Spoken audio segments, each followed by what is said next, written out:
It's not that Hoosiers is the best sports movie ever made.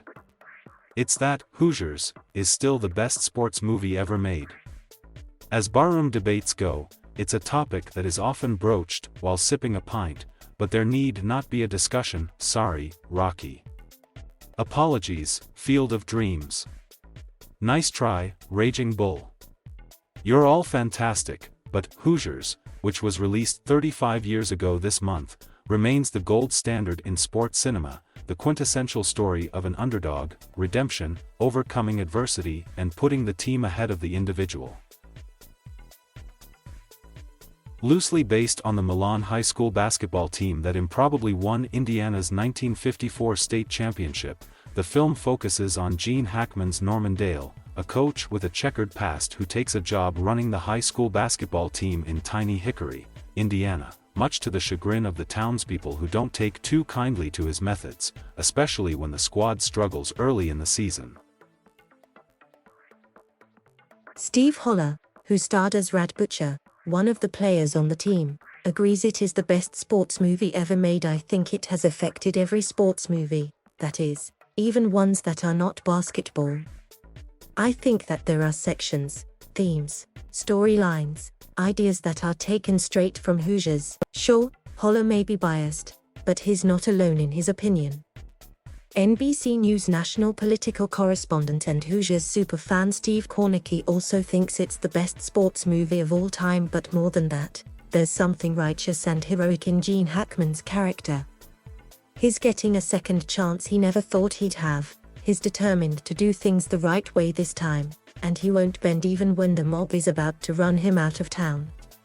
When that last shot is in the air at the end of the movie, you want so badly for it to go in, for him and for all the players who've bought into him. Ironically, Hoosiers director David Anspaugh doesn't consider it a sports movie. I remember Angelo, above his desk, when he wrote the script, he had a piece of paper that was handwritten, "This is not a sports movie," he added. So, what is it about Hoosiers that makes it stand out from the pack like a point guard leading a fast break all these years later? The best sports movies manage to transcend sports, and Hoosiers does that with an unparalleled authenticity. While stars Gene Hackman, Dennis Hopper and Barbara Hershey headlined the film, it also featured obscure actors as players on the team. Holler played college basketball, but he was not a Hollywood hotshot. Star player Jimmy Chitwood was played by Maurice Valanis. Ollie, the pint-sized guard, was played by Wade Schenck, who never made another movie. I think the reality is, I know, when they cast us, they were passionate about casting basketball players that they felt could be articulate, fit the role for the individual part and could act, Holler said. So they wanted basketball players first. The movie is visually hypnotic, with the entirety of Hoosiers feeling gloomy and cinematographer Fred Murphy doing an exquisite job of making the moviegoers feel as if they really are in rural 1950s Indiana. There's one thing that came over me when I was watching the film today, and that is, I don't remember ever seeing another movie that looked quite like this. Anspaugh recalled telling Pizzo after checking out raw footage during filming. Hoosiers also retains a key element in any movie. It is utterly addicting, even if you've seen it. Pick a scene, the town meeting where Jimmy says he will only play if Coach Dale remains on the job. Hopper's shooter scampering on the court while drunk. The championship game. There are many more and they are all riveting. There are so many scenes that have stuck with me through the decades. How do you not get chills when Jimmy Chitwood shows up at the town meeting to give his coach stays I play ultimatum?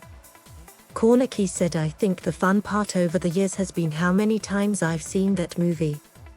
I mean, it could be playing, somewhere walking through a room and it's hard not to stop and watch that crazy movie, Holler said.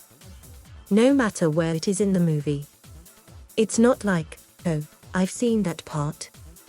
No, you kind of get trapped into watching it. Much like any movie, Hoosiers could have been quite different. Hackman's role originally went to Jack Nicholson, a passionate basketball fan who was spotted courtside at Los Angeles Lakers games for years.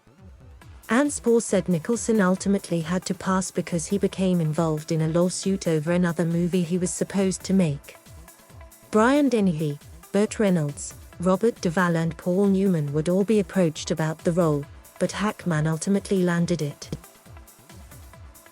Hoosiers earned a pair of Academy Award nominations, one for Best Supporting Actor for Hopper and one for Best Score for the late Jerry Goldsmith, whose brilliant music alternates between fast-paced and pensive, matching the dynamic pace of competition necessary in a sports movie with the somber grey nature of the town that clings to the team. He said, "If you guys do another movie," he said, "I'm in.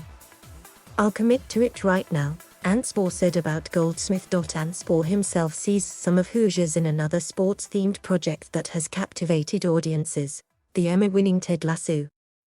"I wanted to write Bill Lawrence a letter after watching the first couple episodes of season 1 of Ted Lasso saying, 'My friend, I was born to direct this show. Please hire me. I want to come and do your show,' he said. "Because in a way, it really kind of gets a lot of the buttons that I think we hit with Hoosiers."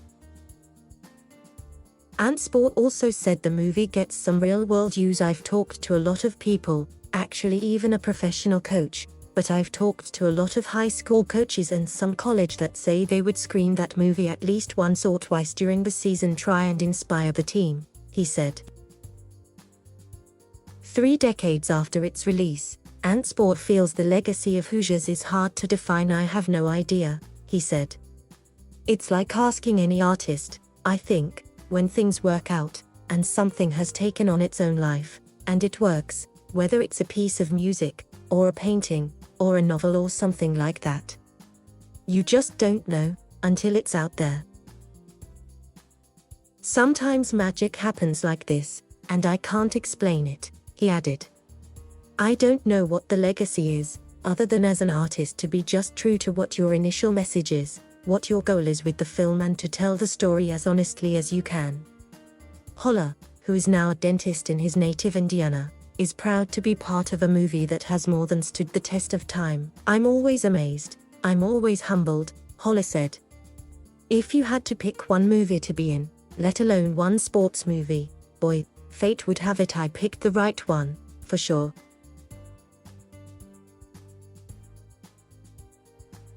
Thank you for watching. Please subscribe